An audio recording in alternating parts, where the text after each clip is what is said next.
അപ്പോ ഭൂമിയുടെ ഉള്ളിൽ കിടക്കുന്ന ഇരുമ്പിനെ സംബന്ധിച്ച ഖുർആനിന്റെ പ്രയോഗം വിശുദ്ധ ഖുർആൻ ആകാശലോകത്തു നിന്ന് ഇറക്കി എന്ന് പറഞ്ഞ പോലെ വഅൻസൽനൽ ഹദീദ, ഖുർആനെ പറ്റി പറഞ്ഞപ്പോഴാണ് ഇന്നാ അൻസൽനാഹു ഫീ ലൈലത്തിൽ ഖദ്ർ, വിശുദ്ധ ഖുർആനിനെ ഖദ്റിന്റെ രാവിലാണ് നമ്മൾ ഇറക്കിയത്. വഅൻസൽനൽ ഹദീദ, ഇരുമ്പിനെ നമ്മൾ ഇറക്കുകയാണുണ്ടായത്. ഈ പ്രയോഗം വലിയ അത്ഭുതമാണ്. അതിന്റെ ശാസ്ത്രം പറയലല്ല നമ്മുടെ വിഷയം, പക്ഷെ ആയത്ത് വന്നതുകൊണ്ട് അന്ന് പറയാ എന്ന് മാത്രം. അതിൽ വലിയൊരു അത്ഭുതം കിടക്കുന്നുണ്ട്. ഭൂമിക്ക് ഉള്ളിൽ ഏറ്റവും നല്ല സ്ട്രോങ് ഉള്ള നമ്മുടെ കെട്ടിടങ്ങൾക്ക് ഇരുമ്പ് വേണം. പില്ലർ വാർക്കണമെങ്കിൽ അതിന്റെ ഉള്ളിൽ ഇരുമ്പ് വേണം. സ്ലാബ് വാർക്ക് ചെയ്യണമെങ്കിൽ ഇരുമ്പ് വേണം. വാഹനങ്ങൾക്ക് ഇരുമ്പ് വേണം. എല്ലാറ്റിനും ഇരുമ്പ് വേണം. കപ്പലുകൾക്ക് ഇരുമ്പ് വേണം. എല്ലാറ്റിനും ഇരുമ്പ് വേണം. ഈ ഇരുമ്പ് മഹാവിസ്ഫോടനമാണ് പ്രപഞ്ചത്തിന്റെ ആരംഭമെന്ന് സങ്കല്പിച്ചാൽ, ആ വിസ്ഫോടനം നടന്നതിന്റെ ശേഷം ഭൂമി എന്ന ഈ ഒരു മാസിലേക്ക് സ്പേസിൽ നിന്ന് ഇരുമ്പിന്റെ ഉൽക്കകളായി ഭൂമിയുടെ ഉള്ളിലേക്ക് പതിച്ചതാണ്. അങ്ങനെയാണ് ഇരുമ്പുണ്ടായത് എന്ന് ഇന്ന് നമ്മുടെ നാഷണൽ ജിയോഗ്രഫിക്കൽ ചാനൽ അവർ ഒരു ഡോക്യുമെന്ററി ഇറക്കിയിട്ടുണ്ട്. ഇത് കാണാൻ കഴിയും. Earth the making of a planet എന്നാണ് ആ ഡോക്യുമെന്ററിയുടെ പേര്. യൂട്യൂബിലൊക്കെ കാണും. എർത്ത് എന്നെഴുതുക, the making of a planet. ഒരു 45 മിനിറ്റ് കാണും എങ്ങനെയാണ് നമ്മുടെ ഭൂമി ഉണ്ടായത് എന്ന് പറയുന്നത്. അതിൽ കാണാൻ കഴിയും ഭൂമിയുടെ ഉള്ളിലേക്ക് മീറ്റിയേഴ്സ് പോലെ ഇരുമ്പിന്റെ കഷ്ണങ്ങൾ ഉൽക്കകളായി ഭൂമിയുടെ ഫോർമേഷൻ നടക്കുന്ന മില്യൺ കണക്കിന് വർഷങ്ങൾക്ക് മുമ്പ് സ്പേസിൽ നിന്ന് ഭൂമിയുടെ ഉള്ളിലേക്ക് വന്ന് ഉള്ളിലേക്ക് കടന്നു ചെന്ന് സ്പ്രെഡായതാണ് ഇരുമ്പ് എന്ന് അല്ലാഹുവിന്റെ വലിയൊരു ഖുദ്റത്താണ്. വഅൻസൽനൽ ഹദീദ, ഇരുമ്പിനെ നാം സ്പേസിൽ നിന്ന് കൊണ്ടുവന്നതാണ് എന്ന ആശയമാണ് ഖുർആൻ സൂറത്തുൽ ഹദീദിൽ, ഇരുമ്പ് എന്ന് പേരുള്ള ഈ സൂറത്തിൽ അല്ലാഹു തആല പറഞ്ഞിട്ടുള്ളത്. ഇരുമ്പിനെ നാം ഇറക്കി കൊണ്ടുവന്നതാണ്. അത് ഭൂമിയുടെ ഭാഗമായ പൊട്ടിത്തെറിയിൽ ഇരുമ്പതിന്റെ അകത്തുണ്ടായിരുന്നില്ല. ബാക്കി ഒരുപാട് ലവണങ്ങളും മിനറൽസും ഉണ്ടായപ്പോഴും ഇരുമ്പ് സ്പേസിൽ നിന്ന് വന്നതാണെന്ന് ഇന്ന് ശാസ്ത്രകാരന്മാർ കണ്ടെത്തുന്നത് 1400 കൊല്ലങ്ങൾക്ക് മുമ്പേ മുത്ത് റസൂലുള്ളാഹി സ്വല്ലല്ലാഹു അലൈഹി വസല്ലം തങ്ങൾക്ക് ഇറക്കിയ ഖുർആനിൽ വഅൻസൽനൽ ഹദീദ എന്ന വിശുദ്ധ ഖുർആനിന്റെ പ്രയോഗം. ചുരുക്കി പറഞ്ഞാൽ ഇരുമ്പിനെ സംബന്ധിച്ചുള്ള ഈ പരാമർശങ്ങൾ ഉണ്ടാകുമ്പോൾ മുസ്ലിമീങ്ങളാണ് ഇരുമ്പ് മൈനുകളെ സംബന്ധിച്ച് പഠിക്കേണ്ടത്. ഇരുമ്പുകൾ എങ്ങനെ ഇരുമ്പ് ഇനി ഇവിടെ നിന്നങ്ങോട്ട് 200 വർഷത്തേക്ക് മനുഷ്യലോകത്തിന് ആവശ്യമുള്ള ഇരുമ്പ് ഭൂമിയുടെ ഉള്ളിൽ കിടക്കുന്നുവെന്നാണ് ശാസ്ത്രമതം. 200 കൊല്ലത്തേക്ക് ഒരു ക്ഷാമുണ്ടാവില്ല. സുബ്ഹാനല്ലാഹ്, മുസ്ലിമീങ്ങളായ ആളുകൾ ഈ വഴിക്ക് വല്ല ഫാക്ടറിയും എന്തെങ്കിലും വല്ല സംവിധാനത്തെക്കുറിച്ച് ആലോചിച്ചുവോ? കോപ്പറിനെ സംബന്ധിച്ച് വിശുദ്ധ ഖുർആൻ പറഞ്ഞു. ആകാശ ലോകത്തിലൂടെയുള്ള യാത്രയെക്കുറിച്ച് വിശുദ്ധ ഖുർആൻ പറഞ്ഞു. ആംസ് ഓഫ് കോട്ട്, അതിനെ സംബന്ധിച്ച ഖുർആനിന്റെ പദപ്രയോഗങ്ങൾ വന്നു. ജിന്നുകൾ സുലൈമാൻ നബിക്ക് ഉണ്ടാക്കി കൊടുത്തിരുന്ന പാത്രങ്ങളെ സംബന്ധിച്ചുള്ള പരാമർശങ്ങൾ വന്നു. നമ്മൾ ഈ വഴിക്കൊരു ഫീൽഡിലേക്ക് ഇറങ്ങിയോ? ഫാക്ടറി സംവിധാനത്തെക്കുറിച്ച്, മുസ്ലിമീങ്ങൾ അധ്വാനത്തെക്കുറിച്ച് ആലോചിച്ചുവോ എന്ന് ഹസനുൽ ബന്ന ഇവിടെ ചോദിക്കുന്നുണ്ട്. അപ്പോ മുസ്ലിമീങ്ങളായ ആളുകൾ അധ്വാനശീലമുള്ളവരാണ്, ഉണ്ടാവേണ്ടവരാണ്. ക്രിയേറ്റിവിറ്റി നമ്മുടെ മുഖമുദ്രയാണ്. ആലസ്യം വരാതിരിക്കാൻ ദുആ ചെയ്യാൻ പറഞ്ഞ നബി തങ്ങൾ സല്ലല്ലാഹു അലൈഹി വസല്ലം. വഅഊദു ബിക മിനൽ അജ്സി വൽ കസൽ, അല്ലാഹുവേ മടി വരാതെ നീ കാക്കേണമേ പടച്ചവനെ അശക്തത, ഒന്നിനും ഒരു ഉന്മേഷമില്ലായിരിക്കുക അല്ലാഹുവേ അങ്ങനെ വരുത്തരുതേ, ഞങ്ങൾക്ക് ഉന്മേഷം തരയണമേ എന്ന് അല്ലാഹു സുബ്ഹാനഹു വ തആലയോട് ചോദിക്കാൻ പറഞ്ഞിരിക്കുകയാണ് റസൂലുള്ളാഹി സല്ലല്ലാഹു അലൈഹി വസല്ലം. മഹാനായ മുഹമ്മദ് ഇബ്നുൽ ഹുസൈൻ റളിയല്ലാഹു അൻഹു മോനോട് പറഞ്ഞു, യാ ബുനയ്യ, മോനെ, ഇയ്യാക വൽ കസല വദ്ദജർ, മോനെ മടി വരാൻ പാടില്ല, പിന്നെ നിങ്ങൾക്ക് വേവലാതിയും പറയാൻ പാടില്ല. ഫഇന്നഹുമാ മിഫ്താഹു കുല്ലി ശർരിൻ, എല്ലാ തിന്മകളുടെയും താക്കോലാണത്.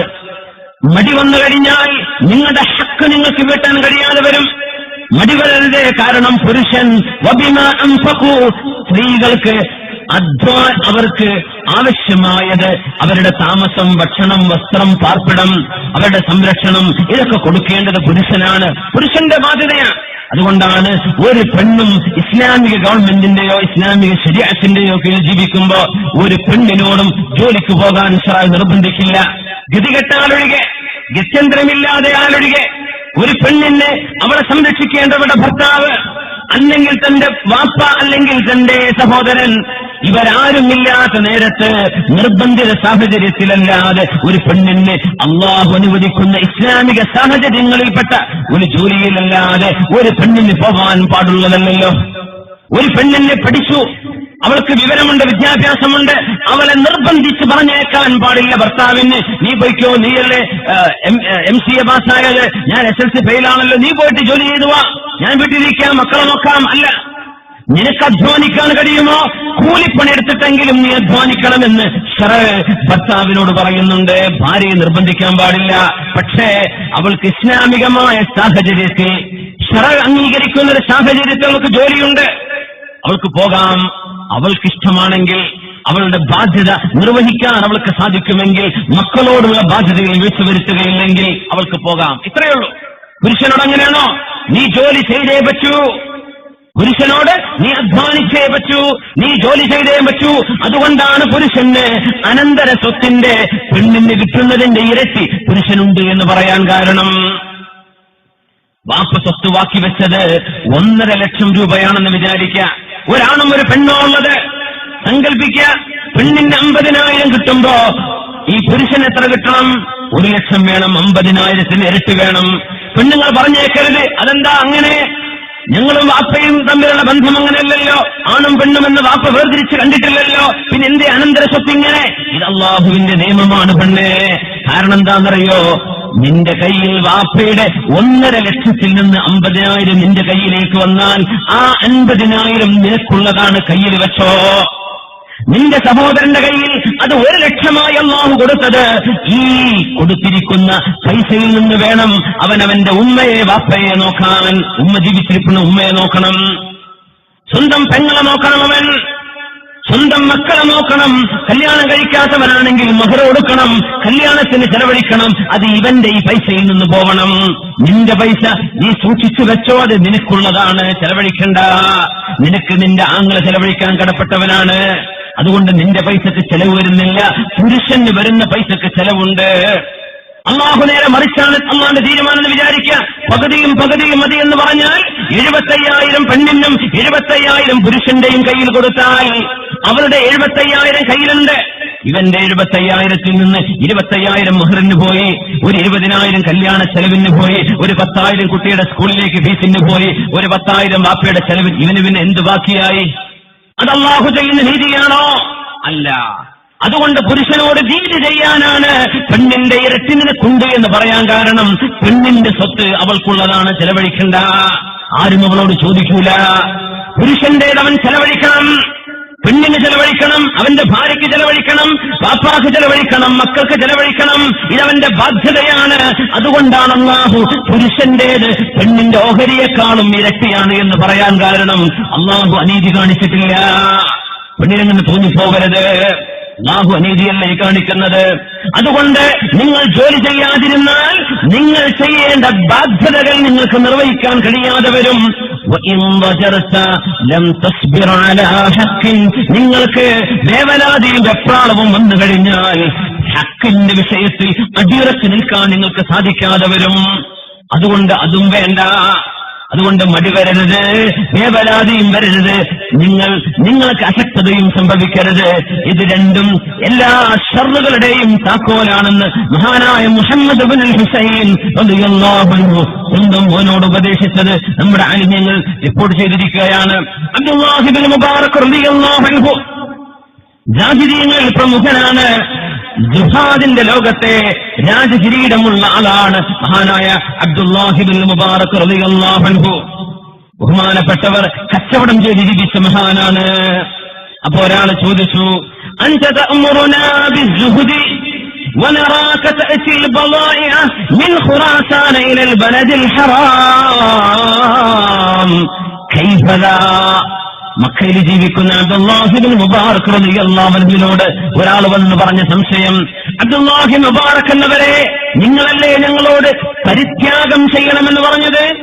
ജീവത്യാഗം ചെയ്യണം, ഈ ലോകത്തിന്റെ ആർഭാടങ്ങളും ഇവിടുത്തെ സമ്പത്തൊന്നും വേണ്ട എന്ന് പറയുന്ന നിങ്ങൾ ഖുറാസാനിൽ പോയി കച്ചവട ചരക്ക് കൊണ്ടുവന്ന് മക്കയിൽ നിങ്ങൾ കച്ചവടം ചെയ്യുകയോ? ഇത് രണ്ടും ശരിയാണോ?